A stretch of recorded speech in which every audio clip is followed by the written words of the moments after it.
Sugar ఉన్న వాళ్ళు ఊరగాయ పచ్చళ్ళు తినచ్చా? చాలా మందికి ఊరగాయ అంటే నోరు ఊరుతుంది. వేడి వేడి అన్నంలో మామిడికాయ లేదా పండు మిర్చి ఊరగాయ వేసుకొని కాస్త నెయ్యి వేసుకొని జోడిస్తే వచ్చే ఆ కిక్కే వేరప్ప. అయితే డయాబెటీస్ ఉన్న వాళ్ళు ఏది పడితే అది తినకూడదు. వాళ్ళు తిండి విషయంలో చాలా జాగ్రత్తలు వహించాలి. షుగర్ ఉన్నవారైతే మరీ ముఖ్యంగా తినే ఆహారం విషయంలో చాలా జాగ్రత్తగా ఉండాలి. డయాబెటిక్స్ అనేది రక్తంలో గ్లూకోజ్ లేదా బ్లడ్ షుగర్ లెవెల్స్ ఎక్కువగా ఉన్నప్పుడు వచ్చే వ్యాధి. ఈ రోజుల్లో జీవనశైలి కారణంగా ఆ వ్యాధి వస్తుంది. దేశంలో కోట్లాది మంది ఈ వ్యాధితో బాధపడుతున్నారు. తల్లిదండ్రులకు డయాబెటీస్ ఉంటే పిల్లలకు కూడా వచ్చే అవకాశం ఉంది కాబట్టి చాలా జాగ్రత్తగా ఉండాలి. ఏది పడితే అది తింటే కుదరదనమాట. ఏదైనా తినకూడదు తింటే రక్తంలో షుగర్ లెవెల్స్ అమాంతం పెరుగుతాయి. ఇంకా డయాబెటిక్స్ రోగులకు ఆ డౌట్ కూడా ఉంటుంది. అందరూ ఎంతో ఇష్టపడి ఊరగాయ పచ్చళ్ళు మేము తినొచ్చా అంటే మేము తినొచ్చా అని అనుకుంటారు.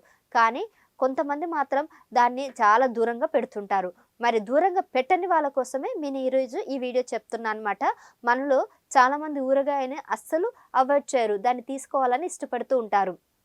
ఊరగాయ అంటేనే చాలామంది నోరు ఊరించేటువంటి ఐటెమ్ అనమాట. అది మామిడి కానీ, లేదంటే ఉసిరి కానీ, టమాటా, అల్లం, పండుమిర్చి, కాకరకాయ ఇలా ఏది చెప్పుకున్నా సరే చాలామందికి నోరు ఊరుతుంది. ఈ పాటికే మీకు నోరు ఊరుతుందని అనిపిస్తుంది కదా!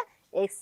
మరి ఊరగాయల్లో పేగులకు మేలు చేసే మంచి బాక్టీరియా ఉంటుందని డాక్టర్ కూడా అంటారు. కానీ కార్బోహైడ్రేట్లు తక్కువగా ఉంటాయి. డయాబెటిస్ రోగాలకు మాత్రం ఊరగాయ తింటే రక్తంలో షుగర్ లెవెల్స్ పెరుగుతాయని కూడా డాక్టర్లు చెప్తున్నారు. సో, చాలా జాగ్రత్తగా డయాబెటిక్ పేషెంట్స్ మాత్రం ఇవి తినకుండా కంట్రోల్‌గా ఉండండి.